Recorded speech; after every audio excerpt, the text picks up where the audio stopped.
Brian and Kenzie in the morning. And Chicago's alternative all day. Q101. Brian and Kenzie on Q101 coming up in 10 minutes in Clash with Kenzie. Wow, we have corn tickets to give you. That'll be nice, good for the heavy people out there, the heavy show. Knick, knack, patty, whack, give a dog a bone. He means heavy music, not like he's not calling anyone overweight. I want to clarify. Well, overweight, thin people, everybody can go. I know, but you're like, for the heavy people. I just want to clarify. I don't want someone to take it personally if they win. What if they win? And like, what's this supposed to mean about me? I've really been working out. You mean I look a little heavy? He thinks I'm heavy. And let me win. All right, so we'll get to that in 10 minutes. First, it's sports, brought to you by the Marquee Network. Stream Cubs baseball at watchmarquee.com. The Q101 Morning Crew.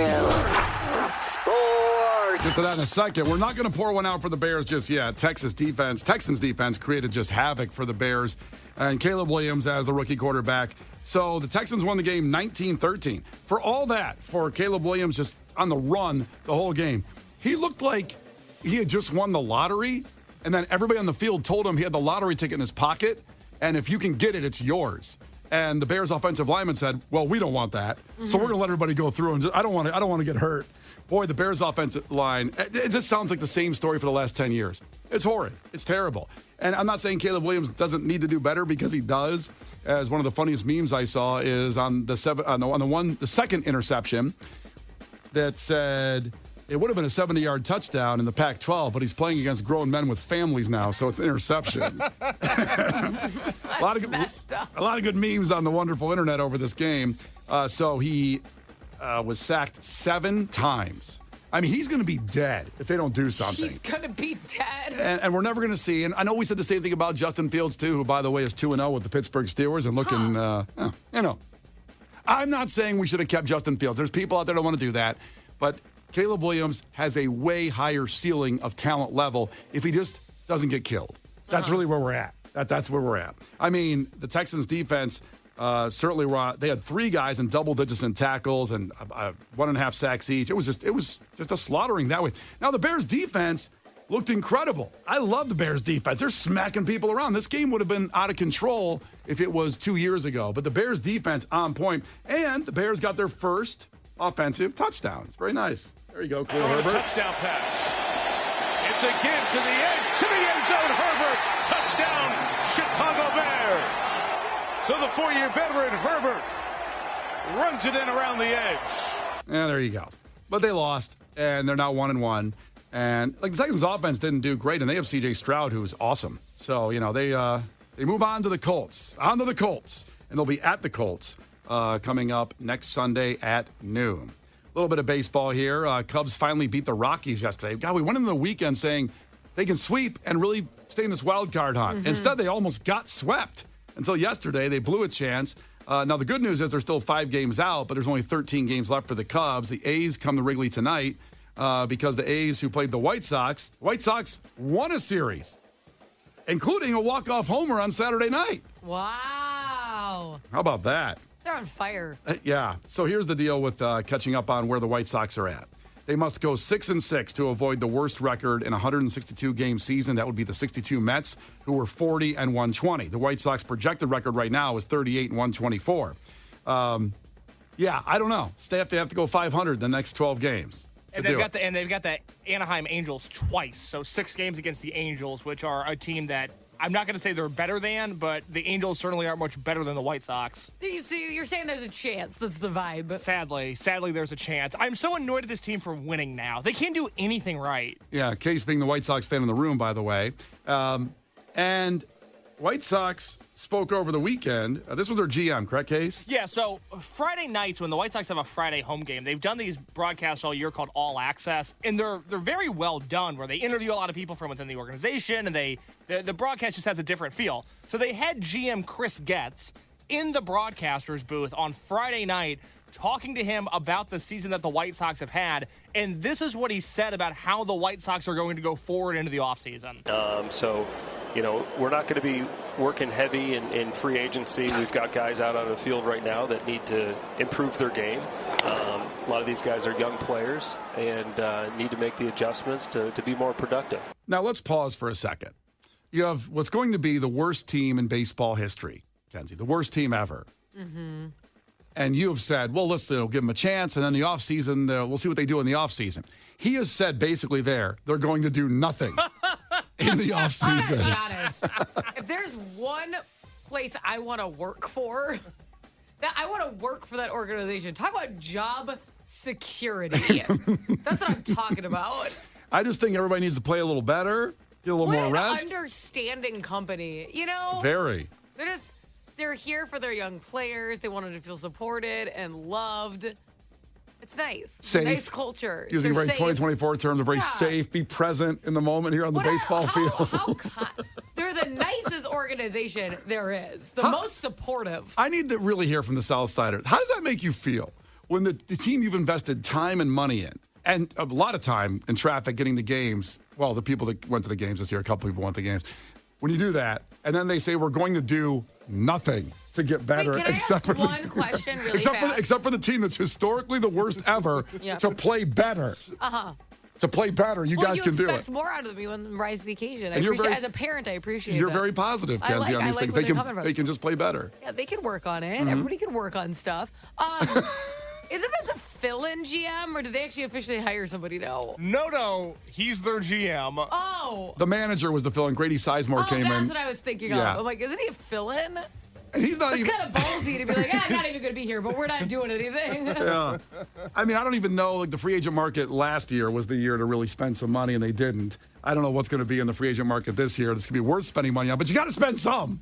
You got to buy a player. You got to get somebody. They're planning on cutting payroll. They looked at the team this year and they said, you know what? We are spending too much money on baseball. We need to save money. That is the honest truth. That's not me being funny. They are cutting the payroll this offseason. They said too much spending. Well, look at what Brian just said, though. He doesn't feel like there's a lot on the market, so why would they buy, break the budget if there's not a winning team available? They're probably going to save money, then like blow a wad when there's some big people on the table in like a year. But there's got to be somebody better than the players that But play why? of the That's all worst you players want? ever. You want to be the third worst team and spend a bunch of money, or do you want?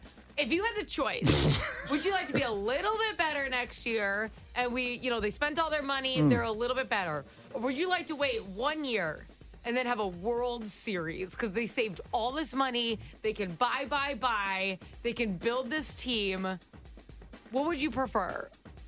There's no guarantee that next year is going to have a good free agency market, so maybe there's not going to be that guy there. In 2 years. In 7 years. In 17 years. Yes. There's a kid. What would you rather have? Listen, Kenzie's kid is 10 years old in travel baseball right now. So let's see. I guess play a couple minor league. And I hope he plays for the White Sox because I Yeah. know he's going to have some job security in this crazy, crazy world. The Brian and Kenzie Show. On Q101. You can't defeat her. She's too powerful. Clash with Kenzie. Let the battle begin.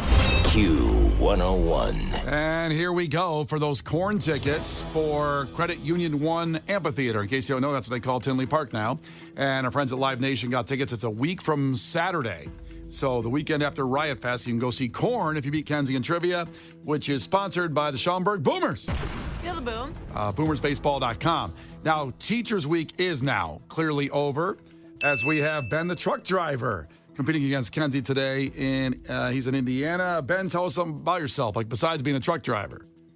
Oh, I'm a big Korn, Gojira, and Spirit Box fan. Hell yeah. Oh, this is his night, baby. This is it. Oh, yeah.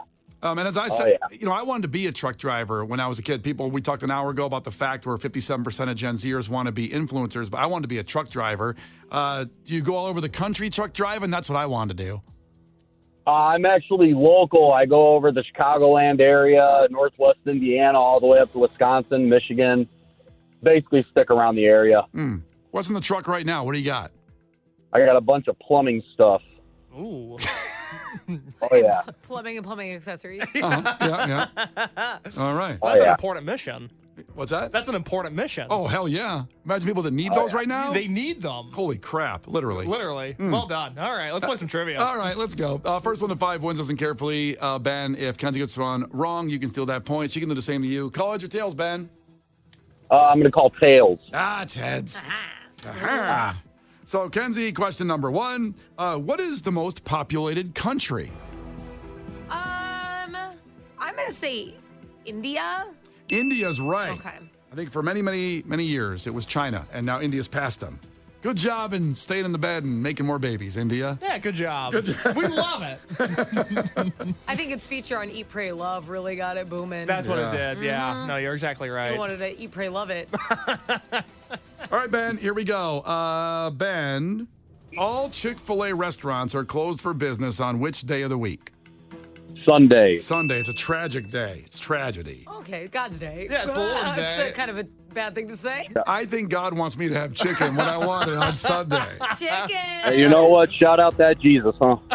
Amen. Shout out that Jesus. Yeah, take a break from the chicken on He Sunday. just wants you to rest, Brian. Oh. Lay off the fried chicken for a day. He cares about your health. Have you ever gone into a Chick-fil-A forgetting that it's closed Sunday to get there and you're like, it might be the top 3 worst feelings you can ever have in your life. So it's what, losing a loved one, Yep. your dog dying, Chick-fil-A being closed on Sunday when you're already there. Hell, I almost swore right there. I almost swore. Yes, hell yes.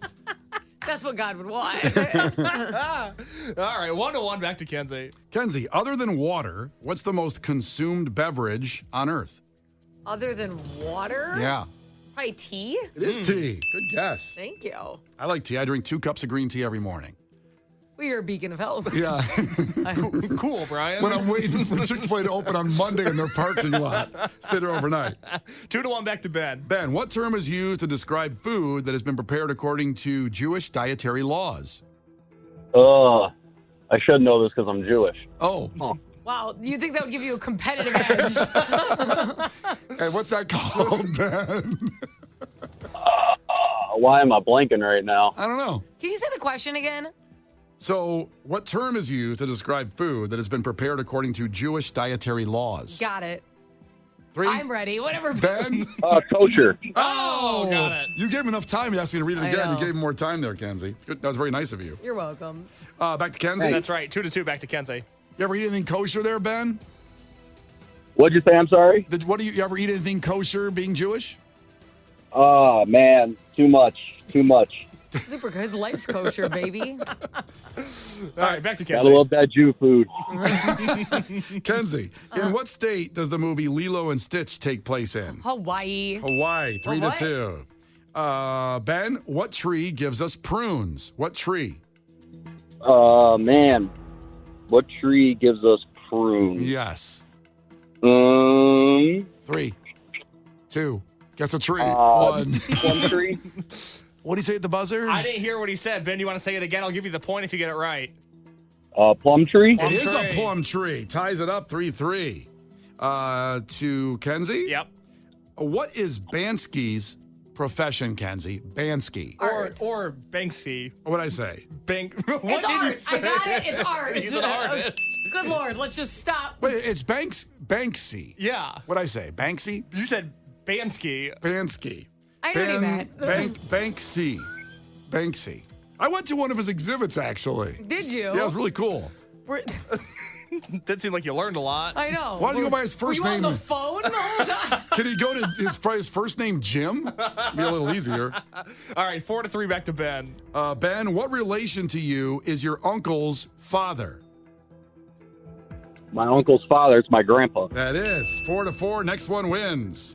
Back to Kenzie, unfortunately. So, Ben, you may not get those corn tickets. Let's see We'll what see happens what here. this is. Hold on. Don't get all excited. Kenzie, which U.S. state is located between California and Utah? Crap. California's so long. It is a long state. Between California and Utah? Yes. Oh.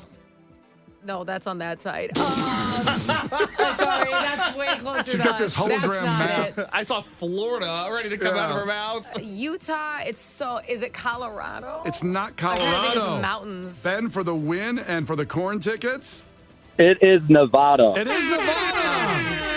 Trying to find some mountains up in there. Yeah, congratulations. You're going to see corn. Yes, yeah. Woo-hoo. All right, buddy. Congrats, and thanks for playing, okay? Thank you guys for having me on. This was fun. All right, appreciate you, bro. First one of the week, taking those corn tickets. Now, remember, every day we'll have them this week, including tomorrow. Make sure you get in at 7:10. We start asking for calls around 7:10, 7:12. So be here for that. For the corn tickets all week long, we'll have them for you. Right now, it's Bad Omens with Brian and Kenzie on Q101. Brian and Kenzie in the morning. And Chicago's alternative all day. Q101.